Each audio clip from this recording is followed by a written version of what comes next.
உலகமெல்லாம் வாழ்ந்து கொண்டிருக்கும் தாய் தமிழ் உறவுகளுக்கு கொங்கு நாட்டு தமிழனின் நெஞ்சார்ந்த வணக்கங்கள். தொடர்ந்து கிருஷ்ணகிரி மற்றும் தருமபுரி பகுதிகளில் கொங்கு வேளாள கவுண்டர் சமூகத்தை சார்ந்தவர்கள் எண்ணிக்கையில் பெரும்பான்மையாக வாழ்ந்தாலும் பல்வேறு நிலைகளில் பாதிக்கப்படுகிறார்கள் என்பதுதான் அந்த சமூகத்தை சார்ந்தவர்களுடைய குற்றச்சாட்டு. அதற்கு காரணம், அந்த பகுதிகளில் தொடர்ந்து சமூக பிரச்சனைகளை ஏற்படுத்த சில கயவர்கள் களமாடி கொண்டிருக்கிறார்கள் என்பது யதார்த்தமும் கூட. அந்த வகையில தான் இப்ப பாத்தீங்கன்னா கிருஷ்ணகிரி மாவட்டம் ஊத்தங்கரை ஒன்றியம் கல்லாவி பகுதிகளில், அங்க கொங்கு வேளாள கவுண்டர் சமூகம் பிரதானமாக வாழ்றாங்க, அந்த பகுதிகளில் இருக்கக்கூடிய அம்பேத்கர் சிலைக்கு செருப்பு மாலை அணிவித்திருக்காங்க. திடீர்னு அந்த பக்கம் காலையில போனவங்க எல்லாம் பார்த்துட்டு ஆச்சரியப்படுறாங்க, எவன்டா அம்பேத்கர் சிலைக்கு செருப்பு மாலை அணிவித்தது? நாம் உட்பட அனைவருமே அம்பேத்கருடைய சட்டத்தை எப்படி சொல்றது, ஒரு இஸ்லாமியர்களுக்கு எப்படி குரானோ அதை போல, கிறிஸ்துவர்களுக்கு எப்படி பைபிளோ, சீக்கியர்களுக்கு எப்படி குரு கிரந்தோ, நமக்கு எப்படி பகவத்கீதையோ, அது போல அனைத்து மக்களுக்கும் பொதுவானது இந்திய அரசியலமைப்பு சட்டம். அதை இயற்றி கொடுத்தவர் பாபா சாஹிப் அம்பேத்கர் அவர்கள். அவர் மீதே செருப்பு மாலையை கொண்டு போய் அணிவிச்சிருக்கிறாங்கன்னா உடனே அந்த இடத்துல ஒரு சாதிய மோதலை உருவாக்கணும் அப்படிங்கிற ஒரு எண்ணம் தான், வேற எதுவுமே கிடையாது இந்த ஃப்ராடு பசங்களுக்கு. அந்த பகுதியில இருபெரும் சமூகங்களா, பறையர் சமூகமும் வேளாள கவுண்டர் சமூகம், இந்த சமூகங்களுக்குள்ள பிரச்சனை எப்படியாவது ஏற்படுத்திடணும், நட்பு சமூகமா இருக்காங்களே, அதன் மூலமாக ஏதாவது ஒரு ஆதாயம் தேடிடலாம், அரசியல் ரீதியாக 4 பேர் மேல பிசிஆர் போட்டா அந்த பிசிஆர் கேஸை வாபஸ் வாங்கணும், காசு கொடுன்னு கேட்கலாம், இதான் அவனுக்கு பொழப்பு. சோ இப்படிப்பட்ட சூழலுக்காக இந்த நாய் 2 பேர் என்ன பண்றான்னா, ராத்திரி யாருக்கும் தெரியாம செருப்பு மாலை அணிவித்துறான். அந்த பைரவன் மற்றும் அண்ணாதுரை, இந்த 2 நாய்களும் எங்க வேலை செய்தோ அங்கிருந்து இவனுங்களெல்லாம் வேலையை விட்டு முதல்ல தூக்கணும்.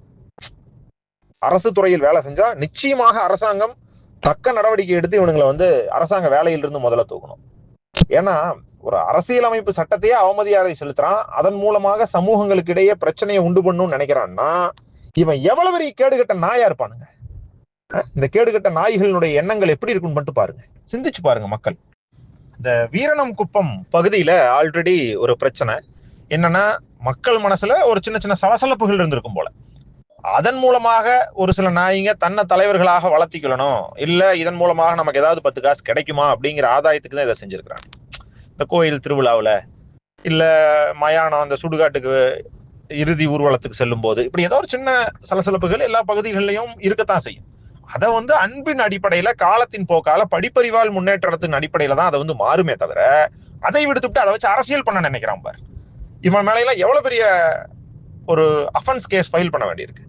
ஸோ பர்கூர் காவல்துறை சிசிடிவி கேமராவினுடைய தயவோட இவனுங்களை அரெஸ்ட் பண்ணியிருக்கிறாங்க, இவனுங்க ஒத்துக்கிட்டானுங்க. ஆனா இதுக்கும் 2 பேர் வருவான். என்னன்னு வருவான், இவங்க எந்த தப்பும் பண்ணல, இவங்க ரொம்ப நல்லவங்க, ஆனா போலீஸ் இவங்க மேல வேணும்னே அந்த இதை கேஸ் போட்டாங்க, இவங்க ரொம்ப நல்லவங்கன்னு 2 பேர் வருவான். நிச்சயமா வருவானுங்க, அது நம்மளால அதை புரிஞ்சுக்க முடியுது. ஆனா யதார்த்தத்தின் அடிப்படையில பார்த்தா இந்த ஃப்ராடு நாய்ங்க இதே வேலையா இருந்திருப்பான். அப்ப இவனுடைய மனநிலைங்கிறது எவ்வளவு மோசமானதா இருக்கு பாருங்க, எவ்வளவு ஒரு தப்பான மனநிலை இது. அம்பேத்கருடைய சிலைக்கு நீ செருப்பு மாலை அணிவிக்கிறீன்னா நீ எதுக்குடா சிலை வைக்கிறாங்க? எவ்வளவு ஒரு அசிங்கமான ஒரு சூழல் இது. இப்படியெல்லாம் சமூக மோதலை உருவாக்க நினைக்கிற இந்த ஃப்ராடு பசங்களுக்கு எந்த எதிர்ப்பும் தலித்திய தலைவர்கள்னு சொல்லிக்கிறவங்க ஏனோ தெரிவிக்கிறதே இல்லை. இதே வேற ஏதாவது சமூகத்தை சார்ந்தவங்க இப்படியான ஒரு அருவருக்கத்தக்க செயலை செய்திருந்தா இந்நேரம் அது பூதாகரமாக்கப்பட்டிருக்கும். நிச்சயமா இதை பூதாகரமாக்கி மிகப்பெரிய பிரச்சனையாக உருமாத்திருப்பாங்க. ஆனா இப்போ ஒரு பிரச்சனைக்காக நாம குரல் கொடுத்தா கூட இவங்க தொடர்ந்து அப்பாவிகளை தான் பாயிண்ட் அவுட் பண்றாங்க. அப்படி ஒரு சம்பவமே அங்க நடக்கலைங்கிற மாதிரி இதை மேனிபுலேட் பண்ணாலும் செய்வாங்க. இப்படிதான் பல இடங்கள்ல அப்பாவி சமூகங்கள் நிறைய பாதிக்கப்படுது. குறிப்பா கிருஷ்ணகிரி பகுதிகளில் கணிசமான எண்ணிக்கையில் வாழக்கூடிய வன்னிய சமூக உறவுகளும் கொங்கு வேளாள கவுண்டர் சமூக உறவுகளும் பெரிதும் இந்த பிரச்சனையால பாதிக்கப்படுறாங்க. மாற்று சமூகத்துக்கும் இதேதான் நிலைமை. இந்த மாதிரியான தப்பான நபர்களால தான் இவர்கள் சார்ந்திருக்கக்கூடிய சமூகங்களுக்கும் ஒரு அசிங்கத்தை ஏற்படுத்துறாங்க. அந்த சமூகங்களை எல்லாம் நம்ம ரசிக்கிறோம், நேசிக்கிறோம். நிச்சயமா காலங்கள் படிப்பறிவின் அவசியத்தை புரிந்து இளைஞர் கூட்டம் உருவாகும் போது எல்லாமே சமநிலைக்கு வரும்.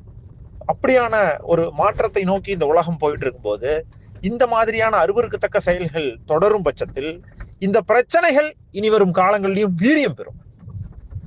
தொடர்ந்து கிருஷ்ணகிரி பகுதிகளில் கொங்கு வேளாள கவுண்டர் சமூகத்தின் அரசியல் என்பது ஒரு சமநிலையில் இல்லாத சூழல் தான் நிலவிக்கிட்டு இருக்கு.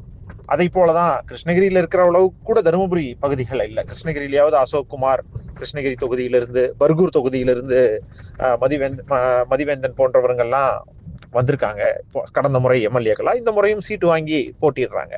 ஆனா தருமபுரி பகுதிகளில் அந்த சூழல் கூட இல்லை. ஸோ அப்ப இந்த ஒரு சமூகம் என்பது அதற்கான அரசியல் பிரதித்துவத்தை இழக்கும் போது அந்த இடத்துல என்ன மாதிரியான சூழல் வருது அதை நம்ம பார்க்க வேண்டியிருக்கு.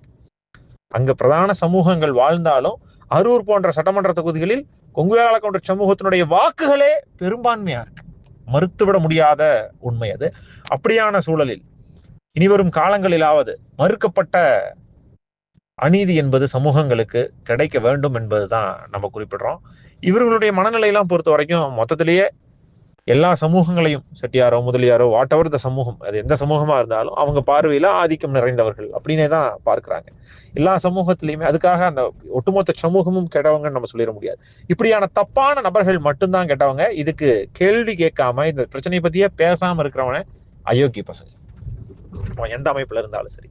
அதை தான் மீண்டும் இந்த இடத்துல நிறைவு கருத்தாக சொல்ல விரும்புறோம். எங்க இந்த சமூகங்களுக்கு பிரச்சனை ஏற்பட்டாலும் மீண்டும் சொல்றோம், குரலற்றவர்களின் குரலாக இந்த வாய்ஸ் ஆஃப் கொங்கு நாடு தொடர்ந்து ஒலித்துக் கொண்டே இருக்கும். நன்றி.